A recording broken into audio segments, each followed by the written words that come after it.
पत्थरों से पहाड़ों से होते हुए हम आगे के लिए बढ़ रहे हैं और आपको दर्शन कराएंगे अच्छे अच्छे सिद्ध संत तपस्वियों के सिद्ध धाम के। आगे एक माता जी हैं तपस्वी, वो एक स्थान पर रहती हैं, उनके भी दर्शन कराएंगे। झरना है निकलते। राधे दोस्तों, आपका दोस्त आपका भाई सत्यम। मैं इस वक्त मध्य प्रदेश में हूँ और हम मध्य प्रदेश के एक जंगल में हैं, पहाड़ पर हैं और यहाँ पर एक प्राचीन स्थान बताया गया है कि गौखुर नामक एक स्थान है। साथियों, गौ माता के खुर से एक ऐसा स्थान बना है जिससे जल निकलता है। आप लोगों के लिए उसके दर्शन कराएंगे। इन पहाड़ों पर, इन जंगलों में बहुत ही सिद्ध तपस्वी और तपस्वियाँ रहती हैं, उनके भी दर्शन कराएंगे। और ऐसे स्थान हैं जो अद्वितीय हैं। चलिए दर्शन करते हैं। हम बहुत ही विकट विकराल जंगल से, कटीली रास्ताओं से होते हुए आए हैं और यहाँ पर जंगली जानवर भी रहते हैं जिनसे खतरा होता है। चलिए चलते हैं और दिखाते हैं उस गौखुर स्थान को जो गौ माता के खुरों से बना है, जिसमें जल ऊपर है। इन पहाड़ों पर वैसे तो जल कहीं नहीं है, जल देखने को नहीं मिलेगा। वोरंग जैसे, समर जैसे फेल हो जाते हैं, लेकिन ये एक चमत्कार की बात है कि जल ऊपर है। ये गौखुर नामक स्थान है और गौ माता का चमत्कार है। चमत्कार ही कह सकते हैं इन पहाड़ों पर, जहाँ पर जल मिलना असंभव होता है। चलिए दर्शन कराते हैं ऐसे धाम के।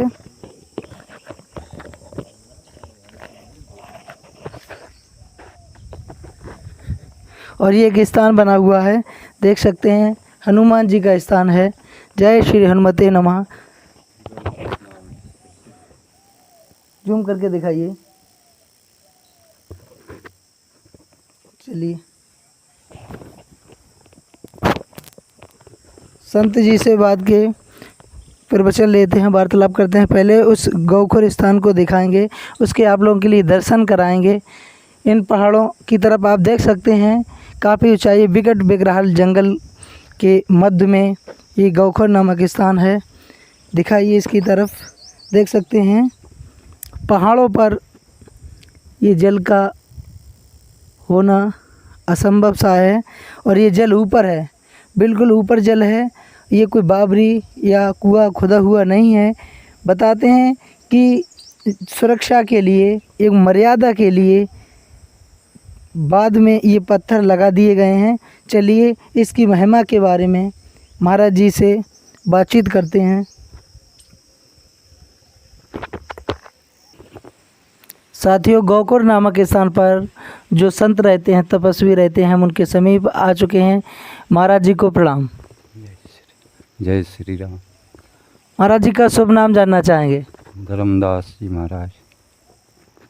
महाराज जी, आप संत वेश में हैं और इन विकट विकराल जंगलों में रहते हैं। कब से रहते हैं? 5-6 वर्ष हो गया। 5-6 वर्ष हो गए। इससे पूर्व में कौन रहता था यहाँ पर? एक ठाकुर नाम का साधु रहता था। अब वो कहाँ हैं? शरीर छोड़ दिया। अच्छा, शरीर छोड़ दिए। उनके उपरांत आप आ गए? आप आ गए हम लोग। अच्छा अच्छा। इससे पहले आप कहाँ रहते थे? नेंगमा पर क्या। अच्छा, तो वहीं पर रहते थे। संत जीवन में कब से आए हैं प्रभु? हमको तो जीवन ही रिया। जीवन बीत गया। हाँ। यहाँ पर आपको कैसा आभास होता है इस स्थान पर रह के? आप पहले दूसरे स्थान पर रहते थे, लेकिन आप अब जंगलों के बीच में आ गए हैं, पहाड़ों के बीच में आ गए हैं। अब आपको कैसा महसूस हो रहा है? वो आनंद आ रहा है। आनंद आ रहा है। संतोषी हैं बाबा की कृपा, गुरु महाराज की कृपा से। यहाँ तो मैंने देखा है झाड़ियाँ हैं, जंगल हैं, कांटे हैं, कोई सुख सुविधा नहीं है। आप फिर भी आनंद महसूस कर रहे हैं? नहीं, भगवान के आनंद में है। वैसे तो सुविधा कुछ नहीं है, ऐसी रास्ता भी सही नहीं है। बाहर बाहर से आने जाने वाले को दिक्कत होती है, साधन नहीं आते हैं, पैदल लोग आते हैं। और हम भी कांटों से पैदल ही गुजरे, देखा तो रास्ताएं जर्जर थी। महाराज जी, जो गौखुर है, इस स्थान की महत्वता के बारे में थोड़ा प्रकाश डालिए, वर्णन कीजिए, हमारे दर्शकों को इसकी महत्वता बताइए। वे तो आएंगे, दर्शन करेंगे, खुद उनको समझ में जाएगा। नहीं, आपके मुखारबिंद से हम कुछ वर्णन सुनना चाहते हैं। जो प्रेमी होते हैं वे सब भगवान की कृपा से आनंद करेंगे, आएंगे दर्शन करेंगे। नहीं महाराज जी, हम ये जानना चाहते हैं, ये जो गौखर जी स्थान है, ये कोई बावरी है बनी हुई है या कूप बना हुआ है, ये कोई कैसे निकला था, ये जल है? कुदरती प्रकट हुआ है, ये तो अनादि है, कोई जल का यहाँ अभी नहीं हुआ, आगे चल के वो गंगा जी पे है जल, हमारे सामने की बात है। अच्छा, नहीं अभी चारों तरफ से पत्थर लगा दिए हैं, ये बावरी जैसा हाँ। मालूम पड़ता है, लेकिन पहले क्या स्थिति थी? कच्चा था, कोई बंधा नहीं था पत्थर से, वो गौखुर के से प्रकट हो गई थी गंगा, तो उसको मर्यादा कर दी जी, मर्यादा में कर दी, थोड़ा पाट दिया। अच्छा अच्छा, यानी पत्थर लगा दिए मर्यादा में, कोई अंदर ना जाए। हाँ। तो बताते हैं गौखुर नामक ये स्थान है, तो गौ माता के खुर से जी प्रकट हुआ है जी, ये काफ़ी प्राचीन है। हाँ काफ़ी है, कोई अवे का नहीं है, बहुत पुराना स्थान है। तो यहाँ आनंद से रहते हैं, मन लगता है, अच्छा, भजन ध्यान करते हैं। हनुमान जी का मंदिर है, ये कितना पुराना होगा हनुमान जी ये का? बहुत पुराना है ये तो। अच्छा, ये लेंटर एंटर जो पड़ा हुआ है, ये प्राचीन है कि अभी पड़ा है? ये तो अभी 10-50 बरस से बन गया, स्थान मूर्ति पुरानी थी। अच्छा, हनुमान जी की जो मूर्ति थी वो पुरानी थी, लेकिन जो जीर्णोद्धार है वो नया है, जी। जीर्णोद्धार करा दिया है इस हाँ स्थान का। हाँ ऊपर झरना है, शिव जी का मंदिर है। हाँ। साथियों, आपने महाराज जी से जाना यहाँ की महत्वता के बारे में, यहाँ का इतिहास वर्णन। चलिए ऊपर चलते हैं और दर्शन कराते हैं उस पावन धाम के। वीडियो को अंत तक देखिए। यदि आप लोगों ने अभी तक हमारे चैनल को सब्सक्राइब नहीं किया है तो कृपया सब्सक्राइब कर लें। वीडियो अच्छी लगे तो शेयर करते रहें। चलिए चलते हैं। एक मंदिर है, इसके बाद सिद्ध स्थान झरने के दर्शन कराएंगे जहाँ माता जी रहती हैं। चलिए पहले चलकर ऐसे जंगल और पहाड़ पे पहाड़ पे तो भगवान शिव रहते ही थे, लेकिन ये अद्वितीय और बहुत ही सौभाग्य का हमारा आपका ऐसा सौभाग्य है जिससे हमें और आपको ऐसे स्थानों के दर्शन करने को मिल रहे हैं। साथियों, आप लोग भी बहुत सौभाग्यशाली हैं जो वीडियो के माध्यम से भी आप ऐसे स्थानों के दर्शन कर पा रहे हैं। चलते हैं आगे की तरफ। और यहाँ की एक बहुत बड़ी महत्वता ये है कि हर एक स्थान पर एक कूप है और वहाँ से ऊपर से ही जल निकल रहा है। ये प्रभु की लीलाएं हैं, ये प्रभु का चमत्कार है। नहीं तो इन पहाड़ों और पत्थरों में जल कहाँ संभव है, व्यक्ति प्यासा मर जाएगा। देख सकते हैं ये पहाड़ हैं और इन पर जो हमारे साथ भाई आए हैं कूप में से जल लेकर आचमन कर रहे हैं, जल को पी रहे हैं। साथियों शिव जी की जटा से गंगा बहती है और एक ऐसा ही स्थान मिला है, बिल्कुल अद्वितीय। ये स्थान देख सकते हैं, हम पहाड़ों पर हैं और ये शिव जी का मंदिर है। बहुत ही सौभाग्य से इस स्थान का मिलन हुआ है और यहाँ से जैसे शिव जी की जटाओं से गंगा बहती है, बिल्कुल ऐसे ही धारा बहती है। गर्मियों का समय है, प्रातः काल में मिलता है, लेकिन अभी सूख की स्थिति में है और यहाँ से जल निकलता है इस स्थान से। बनवा दिया है इस स्थान से, ये लगा दिया है चारों तरफ, पहले ऐसा नहीं था। यहाँ जल है, देख सकते हैं आप, इसमें जल है और ये चारों तरफ से मर्यादा के लिए पत्थर लगा दिए गए हैं। यहाँ से जल निकलता है और निकलने के बाद बहता रहता है। प्रातः काल में ये बहता है। अभी गर्मियों का समय है, मई का महीना चल रहा है तो अभी जल बहता है।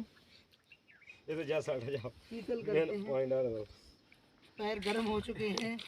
साथियों, ये भाई साहब हमारे साथ हैं जो हमें इन पहाड़ों पर घुमा रहे हैं। शुभ नाम क्या है भाई साहब? नंद किशोर मीणा जी, जो हमारा बहुत सहयोग कर रहे हैं। ग्राम दिगौरा, कौन सा गांव है? ग्राम दिगौरा, जिला आपका विदिशा है और ये हमें घुमा रहे हैं। इन्हें पता है, इन्हीं पहाड़ों के किनारे रहते हैं। ये पैर गर्म हो चुके हैं साथियों, ये पी भी सकते हैं, बहुत ही सुंदर जल है। जय हो।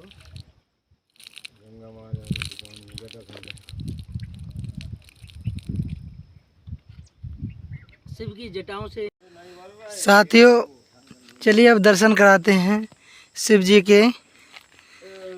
होते हुए पहाड़ों से, जर्जर रास्ताओं से होते हुए हम इधर यहाँ से आए हैं। इस रास्ता से हमारी जो साथी की बाइक खड़ी हुई है और ये हमारे साथी ऊपर बैठे हुए हैं। और ये भगवान महादेव जी का मंदिर इन पहाड़ों में, ये नंदी बाबा बैठे हुए हैं। ये शिव जी का स्थान बहुत ही सुंदर, पहाड़ों में भगवान शिव। हर हर महादेव, जय शिव शंभू।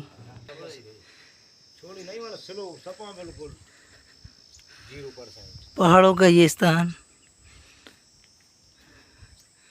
बहुत ही अद्वितीय, बहुत ही सुंदर। यहाँ पर कोई साधु संत तपस्वी हमें नहीं मिल रहे हैं। बताते हैं एक सिद्ध स्थान है, वहाँ पर माता साध्वी तपस्या कर रही हैं। आगे चल के उनके दर्शन कराएंगे। उनकी तलाश में हम इन पहाड़ों पर निकल पड़े हैं। महात्मा जी के यहाँ भी लग रहे तो कोई बाबा का स्थान है। तपस्वी माता कई वर्षों से यहाँ तपस्या कर रही हैं। चलिए दर्शन करते हैं ऐसे पावन धाम के और माता जी से मार्गदर्शन लेते हैं, सत्संग लेते हैं। ये सबसे प्राचीन स्थान है, ये प्राचीन बना हुआ है। और इसके बाद सिद्ध बाबा का स्थान है। कुटिया में माता जी कुटिया में रहती हैं। कुटिया बनी हुई है, पत्थरों की कुटिया है।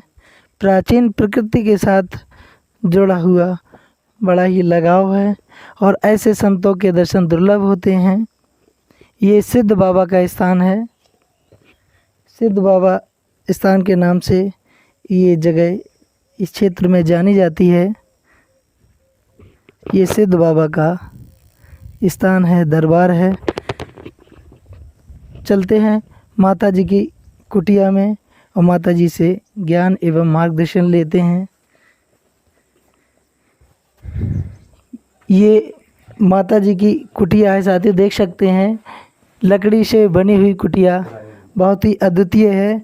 और इधर धूना लगा हुआ है माता जी का, सिद्ध भगवान का ये धूना लगा हुआ है। माता जी यहाँ तपस्या करती हैं, तपस्वी हैं। कई वर्षों से माता जी यहाँ रह रही हैं। चलिए माता जी से मार्गदर्शन लेते हैं। पीछे हटा दीजिए। माता जी को प्रणाम। माता जी, आप इस विकराल जंगल में रहती हैं, कब से रह रही हैं? 16 साल हो गए। 16 वर्ष हो गए। इससे पहले आप माता जी कहाँ रहती थीं? अब ये तो संसार का भ्रमण है, भ्रमण करती हैं जी। माता जी संत स्वरूप में कब से आई हैं और ये प्रेरणा आपको कहाँ से मिली? अब ये प्रेरणा तो जुगो जुगों का है जी, जुगो जुगों का है। इस संत स्वरूप में माता जी कब से आई हैं आप? ये 2000 में हमने आए इलाहाबाद से। जी, जी 2000 में संत स्वरूप भेज लिया है। हाँ। इससे पहले जी संस्कार 2000 में हुआ था इलाहाबाद में। आपके गुरुजी का शुभ नाम? श्री श्री 1008 श्री नित्य गोपाल दास जी महाराज, श्री अयोध्या जी। नृत्य गोपाल दास महाराज जी अयोध्या के, जो श्री राम मंदिर की पैरवी की थी, उन्हीं की ये शिष्या हैं। हमारे सौभाग्य हैं ऐसी साध्वी माता के दर्शन हुए। माता जी, उससे पहले आप परिवार के साथ रहती थी? परिवार के साथ रहते थे और परिवार के साथ रहते हुए भी संत स्वभाव। हाँ, ये बचपन से स्वभाव था माता जी? बचपन से। तो भ्रमण करते करते इस स्थान पर आप पहुंच गए? जी, ये सिद्ध भगवान का स्थान है, गुरु गोरखनाथ स्वामी जी का तपोभूमि है। किसकी तपोभूमि है माता जी? सिद्ध भगवान गुरु गोरखनाथ जी का ये तपोभूमि है। 7 शिष्यों के साथ में यहाँ विराजमान है। जी। जी। सिद्ध भगवान उनके 7 शिष्य थे, उन्हीं के साथ ही विराजमान है। हाँ, आज भी यहाँ उपस्थिति है। माँ गंगा उप रही हैं। जी जी ये गुरु गोरखनाथ जी का देन है। जी। साथियों, यहाँ से माँ गंगा बह रही हैं। एक कुंड सा है, वहाँ से माँ गंगा बह रही हैं। वैसे पहाड़ों में यहाँ जल मिलना ही बहुत ही दुर्लभ है, लेकिन यहाँ पर सिद्ध स्थान होने के नाते, गुरु गोरखनाथ की महिमा होने के नाते, हाँ, गुरु गोरखनाथ जी की महिमा के लिए ये चारों तरफ 4 गंगा हैं इस पहाड़ी के चारों तरफ। जी जी सिद्ध बाबा से 1 किलोमीटर दूर जी गाय के खुर से गंगा माता के खुर से निकली है गंगा। वहाँ पर कुंड है। जी हनुमान जी का मंदिर है। वहाँ से आधे किलोमीटर दूर पर नई गंगा के नाम से है, वहाँ पर भी जल है उपस्थित।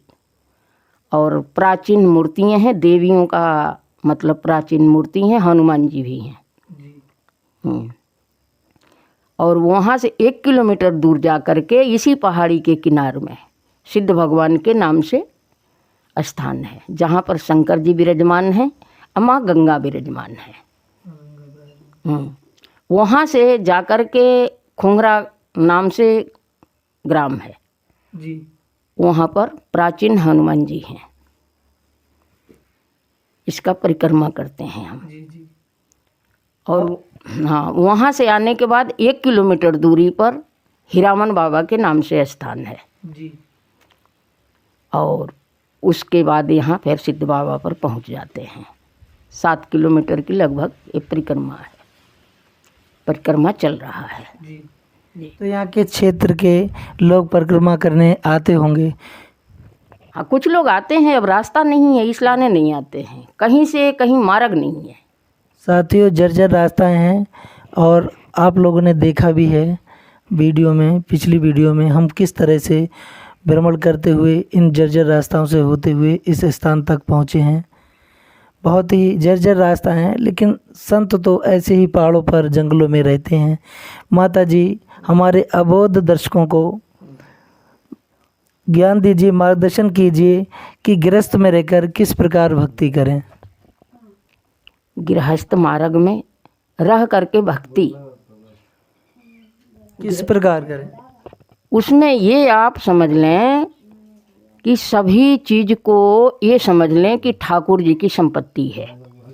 माता पिता भाई बंधु धन जमीन जायदाद ईश्वर को समझ करके आप उनकी सेवा करेंगे, ये भक्ति का अपना मार्ग है। जो भी संपत्ति है वो सब प्रभु की समझकर ध्यान लगाएं, मोह ना रखें। आपका मोह ना रखें, मोह नहीं रखेंगे। ठाकुर जी को समझ के अब जो कुछ अच्छा बुरा जो कुछ है कर्म, उसको ठाकुर जी को समझ के ही करेंगे तो आपको संतों से भी कम भक्ति का फल नहीं मिलेगा।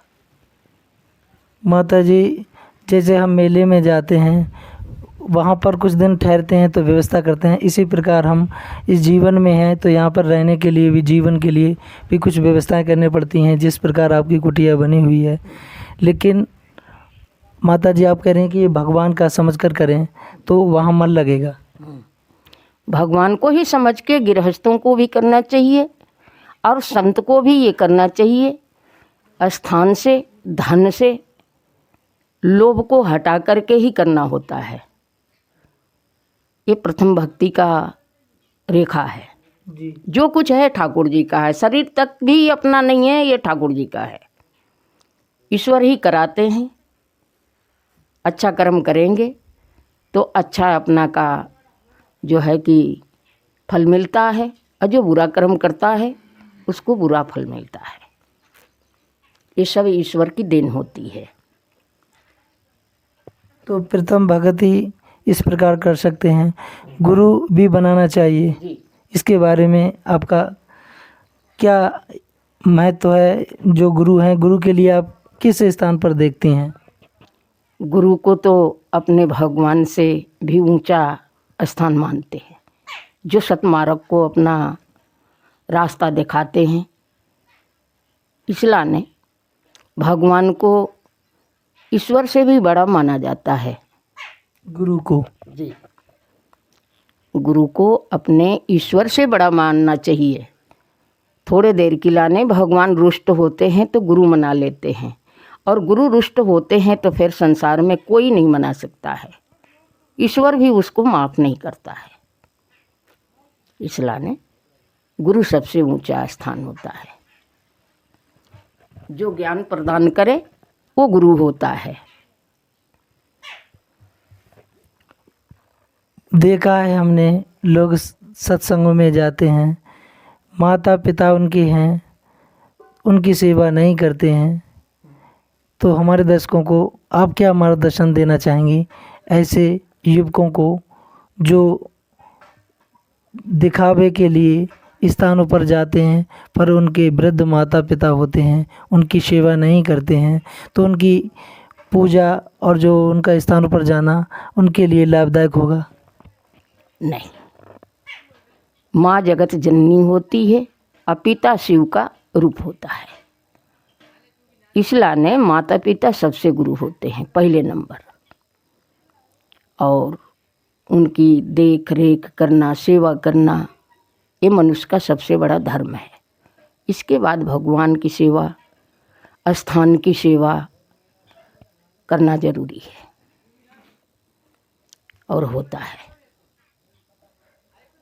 इसके बाद ही सब कुछ होता है। और सतमार्ग तो ऐसा है कि हू हल्ला मेला समझ करके ना संतों का मान रह गया है और ना ही माता पिता का। ये कली का प्रभाव है, और कली के प्रभाव में तो फिर ना तो जनता समझ पा रही और ना ही संत समझ पा रहे। विरमित हो गए हैं कलियुग के प्रभाव से। तो कोई उपाय जिससे इस प्रभाव से माता जी बचा जा सके? अब इस प्रभाव से तो संतों का, अच्छे संतों का संग करें और माता पिता की सेवा करें। भाई बंधु को भी दुश्मन न समझें, क्योंकि वो भी भगवान का संतान है। अब पशु पक्षी भी संतान है। अब पहले नंबर गौ माता की सेवा करना सबसे ज़रूरी है, क्योंकि गौ माता में सभी देवताएं वास करते हैं। दूध दे रही है तो घर में राख रहे हैं, और दूध नहीं दिए तो लठ दे करके बाहर भगा देते हैं। ये जघन्य पाप है। जीवों पर दया करना और उनके साथ सब सर्वप्रथम गौ माता जिनमें देवों का वास होता है ऐसा माना जाता है। दूध पीते हैं लोग तब तो घर में रखते हैं, उसके बाद छोड़ देते हैं, आपका कहना है। लोग धन दौलत के चक्कर में एक दूसरे से दुश्मनी मोल ले लेते हैं। इस पर आपका क्या मार्गदर्शन रहेगा? इस पर तो यही है, धन दौलत जन्म से पहले तो अपना था नहीं। पृथ्वी पर आने के बाद मानव रूप में यही मिला है सब कुछ।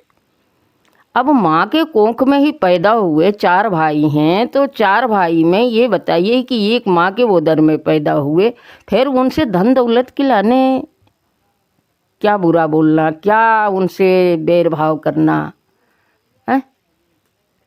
समझिए। और इस बात को लोग समझते नहीं हैं। और धन संपत्ति सब कुछ यहीं छोड़ करके जाना है। अगर एक भाई हुड़ है, उदंड है, उसको लोभ है, तो एक बीता उसको ज़मीन छोड़ देना चाहिए कि चलो वाह हमारा ही तो भाई है। लेकिन एक बीता भूमि खिलाने लोग आपस में कट मर रहे हैं, और ना तो उनकी रहती है ना उनका रहता है। भाइयों भाइयों की लड़ाई, जनता में लड़ाई, ये चलती रहती है। और सदा से ही धन के पीछे ही, जहाँ तुम हो वही तो माया है। तो माता जी ये मोह माया में फंसे रहते हैं। जब मनुष्य का जन्म होता है तो वो क्या लेके आता है, जो मृत्यु होती है तो क्या लेके जाता है? वो मुट्ठी बांध करके आता है और हाथ पसार करके चला जाता है। उसका कर्म साथ में आता है, उसका कर्म ही साथ में जाता है। अच्छाई और बुराई ना कोई लेके आया है और नहीं लेकर के जाएगा। अच्छा कर्म करेंगे तो अच्छा मिलेगा। जाने के बाद भी लोगों का पछतावा होता है, परलोक सुधरता है। अब बुरा कर्म करेंगे तो जाने के बाद लोग गाली भी बकेंगे, रहने पर तो बकते ही हैं, और जाने के बाद परलोक बिगड़ता ही है। इसको सोच समझ करके जनता को करना चाहिए कि हमें यहाँ सब कुछ छोड़ करके जाना है। फिर भी लोग नहीं मानते हैं, मदहोश होते हैं। लोग कह देते हैं हमें, जो लोग, कुछ लोग होते हैं जो गलत कर रहे होते हैं और वो फल फूल रहे होते हैं, और उनको देखकर जो सही कर रहे होते हैं वो भी लालायत हो जाते हैं, लालची हो जाते हैं और फिर उदंड प्रवृत्ति के हो जाते हैं। ऐसे लोगों को क्या मार्गदर्शन देना चाहेंगी माता जी? अब ये बताइए, मार्गदर्शन, असुरों को मार्गदर्शन देने से क्या मिलेगा? असुर, पहले युगों में असुरों को, राक्षसों को सिंह था, अब मानव रूप में वो सम्मिलित हैं। अपना अपना स्वभाव, अपना अपना कर्म अपने अपने साथ होता है, और समझना तो यही है कि अपन ना कुछ लेकर के आए हैं ना लेकर के जाएंगे। लोभ लालच, अच्छाई बुराई, ये सब नरक का पंथ है, इससे हटना चाहिए। और मोह माया त्याग कर, यानी ये प्रभु की समझकर आपका प्रथम वक्तव्य है कि जो भी धन दौलत है सब प्रभु की समझकर भजन करना चाहिए। भजन ना भी करें तो कोई फर्क नहीं है। ये नहीं है कि गृहस्थ में रह करके और दिन भर माला फेरें तो फिर परिवार कैसे पालेंगे। अगर 100 बार राम न कह करके अगर प्रेम से 2 बार भी राम का नाम ले लेंगे, उसी में उद्धार है। अंदर भाव रखें कि ठाकुर जी सर्वत्र हैं, और ठाकुर जी सब में विराजमान है, हर जीव में विराजमान है। एक कुत्ता में, एक बिल्ली में, एक गाय में, और हर मनुष्य में। मनुष्य का चेहरा बदल सकता है, लेकिन जीव आत्मा तो वही है, ईश्वर का अंश है। इसलिए किसी से विरोध करना ही महापाप है, और प्रेम रखना ही सबसे बड़ा धर्म है। माता जी को साथियों आप सुन रहे थे। अब माता जी का हम ज़्यादा समय ना लेंगे। भजन ध्यान पूजा करने वाली माता हैं, तपस्वी हैं। माता जी को हम प्रणाम करते हैं। प्रणाम माता जी। जय श्री राम। साथियों, वीडियो अच्छी लगी हो तो वीडियो को लाइक करें, शेयर करें, और इसी तरह के साधु संत तपस्वियों के दर्शन और मार्गदर्शन के लिए हमारे चैनल भारत ज्ञान दर्पण को सब्सक्राइब कर लें। मिलते हैं नेक्स्ट वीडियो में। राधे राधे।